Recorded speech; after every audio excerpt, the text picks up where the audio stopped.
Ada sebuah rumah kontrakan di pinggiran kota. Dari luar terlihat biasa saja.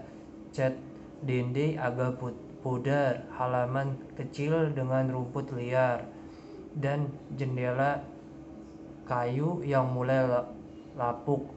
Tapi ada satu fakta yang membuat rumah ini terkenal. Tidak ada satu pun penghuni yang bertahan lebih dari 3 hari. Setiap penyewa selalu pergi dengan wajah pucat, tanpa menjelaskan apapun kepada pemilik rumah. Rumor beredar, rumah itu berhantu. Ada yang bilang ada suara lain, dan ada yang bilang ada yang bau aneh. Ada juga yang bilang mereka tidak tidur semalam pun. Tapi tidak ada yang pernah benar-benar menceritakan apa yang terjadi. Namaku Raffi, mahasiswa perantauan yang sedang mencari tempat tinggal murah. Semuanya serba mahal kecuali satu tempat rumah kontrakan itu. Harganya senyawa setengah Harganya sewanya setengah dari kontrakan lain di sekitar. Pemilik rumah, Pak Ahmad, bahkan terlihat sangat terlalu senang saat aku bilang ingin sewa bulanan. Kalau kamu berani silahkan, kontrakan ini kosong. Nadanya suaranya aneh seperti berusaha menahan sesuatu. Tapi aku tak peduli, aku bukan tipe orang yang percaya hal-hal mistis. Atau setidaknya saat itu aku belum percaya. Hari pertama berjalan normal. Aku membersihkan kamar, menyapu ruang tamu, merapikan dapur. Tidak ada hal aneh. Hanya saja dari tadi aku merasa ada bau sangat samar, seperti bau kayu basah atau debu tua. Menjelang malam, aku mulai mendengar suara ketukan pelan-pelan plafon. Aku pikir itu tikus, tapi ritmenya terlalu teratur, seperti seseorang yang mengetuk dari dalam lonteng. Aku naik ke kursi, mencoba melihat ke lubang kecil ventilasi plafon. Gelap, tapi saat kupasang telinga, suara ketukan berhenti. Tiba-tiba seolah tahu sedang kudengarkan. Aku turun sambil bergumam, paling hewan. Aku mencoba tidur.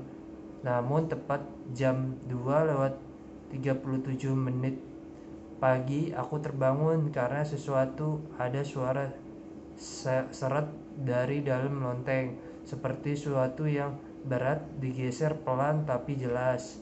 Aku memaksa diri menutup mata dan akhirnya tidur dengan gelisah. Pagi hari aku bertemu tetangga, seseorang ibu tua. Dia menatapku lama, lalu berbisik, "Kamu masih di sini?" Belum dengar apa-apa. Aku bertanya maksudnya, tapi dia hanya menggelengkan dan pergi terburu-buru. Hari kedua mulai terasa lebih aneh. Setiap kali aku berada di ruang tamu, aku merasa seolah ada seseorang yang mengawasinku dari atas, dari lonteng. Bau aneh yang kemarin samar kini mulai menyengat, bau seperti benda busuk yang sudah lama disembunyikan. Menjelang sore aku memutuskan membuka lonteng. Ada pintu kayu kecil di plafon ruang tengah. Pintu itu terkunci rapat dengan kait besi, kelihatan sudah bertahun-tahun tidak dibuka. Aku bertanya ke Pak Ahmad lewat telepon, "Pak, ada apa sebenarnya di lonteng itu?" Diam sebentar, lalu dia jawab, "Sudahlah nak, tidak usah dibuka, banyak debu." Tapi nadanya terdengar seperti memohon, tidak natural, tidak jujur. Saat malam tiba, suara di lonteng memburuk, ketukan, seretan, lalu suara langkah perlahan berulang, memutarin area lonteng tepat di atas kamar tidurku. Aku menatap plafon sambil menahan napas. Langkah itu berhenti tepat di atas kepalaku. Kemudian muncul suara lain, suara seperti seseorang menghembuskan napas berat. Aku tidak bisa tidur sama sekali malam itu. Hari ketiga, teror semakin menjadi. Tirai jendela bergerak sendiri, padahal tidak ada angin. Barang yang kutaruh di meja tiba-tiba berpindah tempat, dan suara dari lonteng kini terdengar seperti orang berjalan mondar-mandir sambil menyeret sesuatu.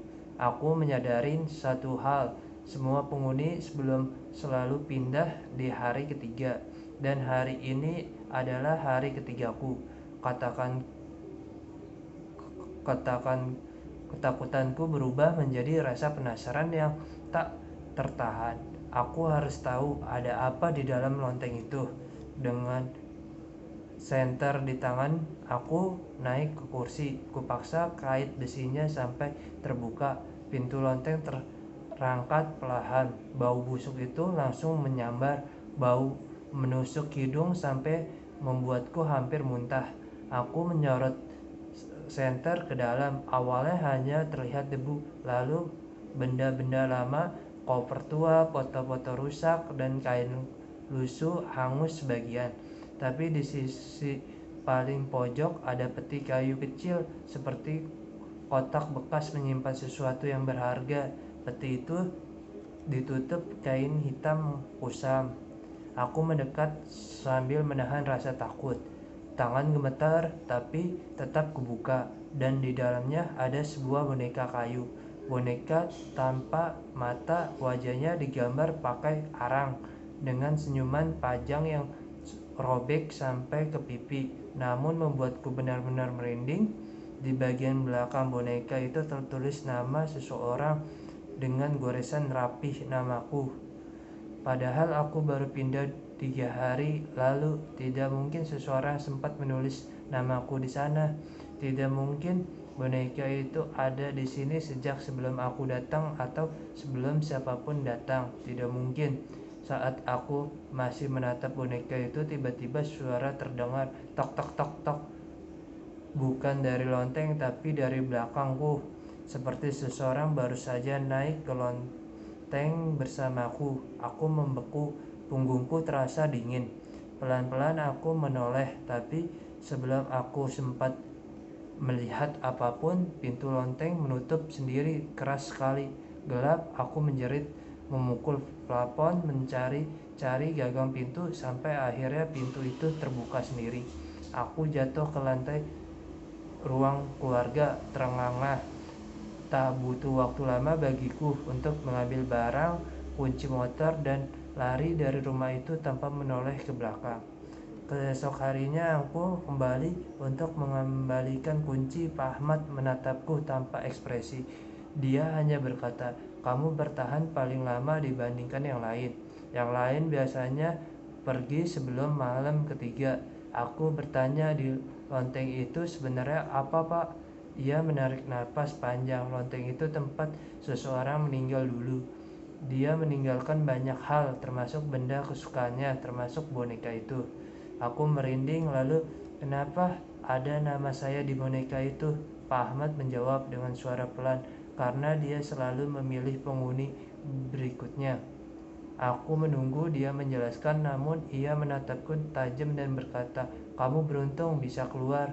Aku pergi tanpa menoleh lagi, tapi kadang-kadang saat malam hari aku masih mendengar suara ketukan kecil, tok tok tok tok, entah dari mana, dan aku selalu teringat bahwa boneka itu tidak pernah kutemukan lagi sejak aku lari di hari itu.